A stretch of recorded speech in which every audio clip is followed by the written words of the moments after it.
اور کل پرسوں بھی بات ہو رہی تھی حضرت یوسف علیہ السلام کی، تو الزام تو لگتے رہتے ہیں، تو میں نے اس دن بھی سوال کیا تھا، پھر دہراتا ہوں کہ غلطی کیا تھی حضرت یوسف کی؟ کبھی کنواں اندھیرا، کبھی بھائیوں کے تھپڑ، کبھی مصر کا بازار، اور ذرا سوچو تو صحیح، جب بولیاں لگتی ہیں انسان کی تو کیا حال ہوتا ہے۔ اور پھر ذرا یہ بھی تو دیکھو نا کہ جب زلیخا نے الزام لگایا تو پھر کیا حال ہے، اور پھر 12 سال کی جیل، پر رب فرماتے ہیں شان میں نے یوسف کو ہی عطا فرمائی۔ تو حضرت مریم سلام اللہ علیہا جب وہ بیٹا لے کے گئی ان کے پاس، تو انہوں نے کہا یہ کہاں سے آ گیا؟ آپ فرمانے لگی میں نے تو چپ کر روزہ رکھا ہوا ہے، اسی سے پوچھ لو یہ کہاں سے آیا ہے، یہی بتائے گا۔ پنگوڑے میں تھے حضرت عیسیٰ علیہ السلام، پنگوڑے میں، تو قرآن مجید کہتا ہے کہنے لگے قال انی عبد اللہ، حضرت عیسیٰ بولے اور بول کے کہنے لگے میں اللہ کا بندہ ہوں، اور آتانی الکتاب، خالی نہیں آیا، کتاب ساتھ لے کے آیا ہوں، وجعلنی نبیا، اور اس نے مجھے نبی بنا کے بھیجا ہے۔ تو حضرت عیسیٰ علیہ السلام پنگوڑے میں ہیں تو کلام فرما رہے ہیں، اپنے نبی ہونے کا اعلان فرما رہے ہیں۔ اب اس بندے کے قریب جا کے اس سے سوال کرنے کو دل نہیں کرتا جو نبی پاک کے بارے میں کہتا ہے 40 سال کے بعد نبی بنے۔ یہاں پنگوڑے میں حضرت عیسیٰ کلام کریں، پنگوڑے میں، اور وہ پنگوڑے میں کہے میں نبی ہوں، اور تو اپنے رسول کے بارے میں یہ کہے کہ بکریاں چرا رہے تھے تو معاذ اللہ انہیں پتہ ہی نہیں تھا کہ میں نبی بن جاؤں گا۔ ایسی کوئی بات نہیں۔ اعلیٰ حضرت فرماتے ہیں اللہ اللہ وہ بچپنے کی پھبن، یعنی بچپن میں بھی رنگ ڈھنگ نرالے تھے میرے رسول کی۔ اللہ اللہ وہ بچپنے کی پھبن، اس خدا بھاتی صورت پہ لاکھوں سلام، اس خدا بھاتی صورت پہ۔ اور مرحوم اعظم چشتی نے بھی ایک جملہ بڑا خوبصورت کہا، اس نے کہا تیری حیات پاک کا ہر لمحہ پیغمبر لگے، تیری حیات پاک کا ہر لمحہ پیغمبر لگے۔ پھر اس سے آگے آیت نمبر 41 سے ایک بار پھر حضرت ابراہیم علیہ السلام کا ذکر ہے کہ وہ بہت سچے نبی تھے، انہوں نے اپنے چچا کو بے جان بتوں کی عبادت سے روکا، عذاب الہی سے ڈرایا۔ اس نے کہا کہ آپ ہمیں ہمارے خداؤں سے پھیرنا چاہتے ہیں، اس سے رک جائیں ورنہ ہم آپ کو سنسار کر دیں گے۔ ابراہیم علیہ السلام نے کہا کہ میں آپ کے لیے اپنے رب سے استغفار کرتا رہوں گا، وہ مجھ پر بہت مہربان ہے۔ تو اللہ تبارک و تعالیٰ نے انہیں اسحاق علیہ السلام بیٹے اور یعقوب علیہ السلام پوتے کی بشارت دی، اور یہ بھی فرمایا کہ یہ دونوں نبی بھی ہوں گے۔ پھر آیت نمبر 51 سے لے کر 58 تک مختلف انبیاء کا ذکر ہے۔ اللہ تعالیٰ نے اس میں فرمایا کہ حضرت موسیٰ کو برگزیدہ رسول، نبی اور اللہ کا رازدار کہا گیا، اور حضرت ہارون کی نبوت کا بیان بھی ہوا، اور حضرت اسماعیل کو وعدے کے سچے، نماز اور زکوٰۃ کا حکم دینے والے رسول اور نبی اور اللہ کا پسندیدہ قرار دیا گیا۔ ادریس علیہ السلام کو صدیق نبی قرار دیتے ہوئے فرمایا کہ ہم نے ان کو بلند جگہ پہ بٹھایا ہے۔ کہاں ہے ادریس علیہ السلام؟ چوتھے آسمان میں بھی، اور جنت کا قول بھی ہے۔ دو روایتیں ان کے بارے میں ملتی ہیں، ایک تو یہ ہے کہ وہ حضرت ملک الموت سے ایک دفعہ کہنے لگے تو میرا یار نہیں بن جاتا، اللہ ہی بھلا کرے۔ حضرت اسرائیل کو کہنے لگے دوست بن، جو کہا بن جاتے ہیں، دوستی ہو گئی۔ فرمانے لگے یار موت کا ذائقہ کیسے چکھاتا ہے؟ کہنے لگا میں آپ کو چکھا دیتا ہوں۔ آپ کو موت کا ذائقہ چکھایا اور دوبارہ پھر روح ڈال دی، آپ اٹھ کے بیٹھ گئے۔ کہنے لگے دوزخ تو دکھا، نے وہ بھی دکھا دی، پر میں جنت تو دکھا، جنت بھی دکھائی۔ تو کہنے لگا واپس چلیں، فرمانے لگے اب تو نہیں جانا۔ کیوں؟ فرمایا رب فرماتا ہے ہم فیہ خالدون، جو جنت میں آئے گا یہیں رہے گا۔ میں کہا جناب وہ تو پہلے موت کا ذائقہ چکھنا ہے، پل صراط جو دوزخ کے اوپر ہے وہاں سے گزرنا ہے۔ تو آپ فرمانے لگے یہ دونوں کام میں کر چکا ہوں اور تو نہیں کرائے ہیں، لہذا میں آ گیا ہوں تو میں نے یہیں پہ رہنا ہے۔ اب حضرت ملک الموت علیہ السلام نے عرض کی مالک یہ تیرا بندہ، فرمایا تیری دوست بھی اس کے ساتھ لگی تھی تو میری توفیق سے ہی لگی تھی، اور یہ یہاں تک آئے بھی میری توفیق سے ہی ہے، میرا ارادہ بن گیا انہیں یہاں رکھنے کا۔ میری طلب بھی تو تیرے کرم کا صدقہ ہے، میری طلب بھی تو تیرے کرم کا صدقہ ہے۔ یہ پاؤں اٹھتے نہیں بلکہ یہ اٹھائے جاتے ہیں، تو یہ بھی تو اس کا کرم ہوتا ہے نا کہ وہ کس طرح کر کے کسی کو نوازتا ہے۔ آیت نمبر 59 میں اللہ تعالیٰ کے فرما بردار اور سرکش بندوں کے احوال اور جو ان کے آخرت میں احوال ہوں گے ان کا ذکر کیا گیا ہے۔ آیت نمبر 66 میں بتایا گیا ہے کہ منکرین آخرت حیات بعد الموت کے بارے میں ہمیشہ شک میں مبتلا رہے۔ انہیں یقین ہونا چاہیے کہ مرنے کے بعد دوبارہ وہی خالق زندہ کرے گا جس نے پہلی بار بغیر کسی نام و نشان کے پیدا کیا۔ آیت نمبر 76 میں بتایا کہ جو لوگ گمراہی میں مبتلا ہیں ان کے ابتلا میں اضافے کے لیے مہلت کی مدت بڑھا دی جاتی ہے، اور جو ہدایت یافتہ ہیں ان کو مزید استقامت نصیب ہوتی ہے۔ اللہ کے ہاں ثواب اور انجام خیر کے اعتبار سے باقی رہنے والی نیکیاں سب سے زیادہ بہتر۔ ایسی نیکیاں کریں جو باقی رہیں ہمیشہ، کیا کہتے ہیں، صدقہ جاریہ۔ آیت نمبر 81 میں فرمایا کہ مشرکین اس امید پر اللہ کے سوا معبودان باطل کی عبادت کرتے ہیں کہ مشکل میں ان کی مدد کریں گے۔ فرمایا ہرگز نہیں، وہ ان کے دشمن بن کے عبادت کا انکار کریں گے۔ آیت نمبر 88 میں بتایا کہ کفار نے اللہ کی طرف اولاد کی نسبت کر کے نہایت سخت بات کی۔ یہ تو اتنا سنگین جرم ہے کہ اس سے آسمان پھٹ پڑے، زمین شک ہو جائے اور پہاڑ ریزہ ریزہ ہو جائیں۔ مزید فرمایا کہ آسمان اور زمین میں جو کوئی بھی ہے سب اللہ کے حضور بندے بن کے حاضر ہوں گے۔ آیت نمبر 97 میں فرمایا جو لوگ ایمان لائے اور نیک کام کیے ان قریب رحمان لوگوں کے دلوں میں ان کی محبت پیدا فرما دے۔ یہ جو شرک والا معاملہ ہے نا، یہ بڑا سادہ سا ہے۔ کچھ لوگ آج نئے فلسفی اٹھے ہیں تو وہ کچھ عجیب و غریب سی باتیں دہریوں جیسی کرنے لگے ہیں، اور بعض مضامین ہم دیکھتے ہیں تازے جو چھپتے ہیں ان کے اندر بھی وہ اشارتاً کنایاتاً مذہب کی بنیاد پر تقسیم نہیں ہونی چاہیے، انسان بحیثیت انسان قابل تکریم ہے۔ تو ایک بات سمجھ لیں کہ جو مکان کی رجسٹری آپ کے نام ہے اگر کوئی اور دعویٰ کرے اس کا تو آپ کو برداشت ہے؟ یہ ہو نہیں نہ سکتا میاں۔ ملک میں وزیر کئی ہو سکتے ہیں پر وزیر اعظم ایک ہوتا ہے، اس کو سمجھ لیں۔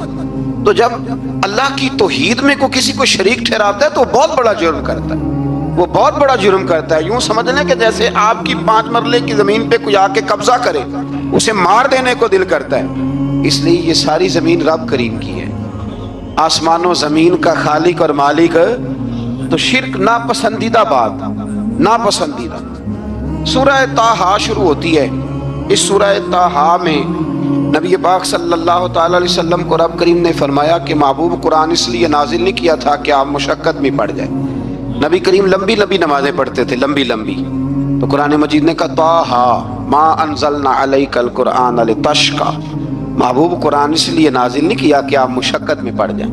حضور لوگوں کو بڑی جد و جہد کے ساتھ دین کی طرف بلاتے تھے، تو کہا محبوب قرآن اس لیے نازل نہیں کیا تھا کہ آپ مشقت میں پڑ جائیں۔ آپ تو مشقت کرنے لگ گئے۔ وہ یا رب اپنے محبوب کو کہہ رہا ہے، جیسے سورہ مزمل میں بات ہوئی نا کہ محبوب تھوڑا آرام بھی فرما لیا کر، محبوب تھوڑا آرام بھی فرمائے۔ پھر فرمایا کہ یہ قرآن نصیحت کے لیے نازل ہوا ہے، اور اللہ ظاہر و باطن سب کو جانتا ہے، اور وہ وحدہ لا شریک ہے، اور سارے اچھے نام اسی کے ہیں۔ آیت نمبر 10 میں فرمایا کہ مدین سے واپسی کے سفر کے دوران موسیٰ علیہ السلام اس واقعے کا بیان کیا کہ وہ اپنی جگہ پر رکے ہوئے تھے، تو وہیں انہیں غیب سے ندا آئی کہ موسیٰ میں آپ کا رب ہوں، آپ وادی مقدس میں ہیں تو ادباً اپنے جوتے اتار دیجئے، میں نے آپ کو چن لیا ہے، میرے پیغام وحی کو توجہ سے سنیے، میں اللہ وحدہ لا شریک ہوں، میری بندگی کیجیے، میری یاد کے لیے نماز قائم کیجیے، قیامت آنے والی ہے، اسی کی طرف آپ توجہ فرمائیے۔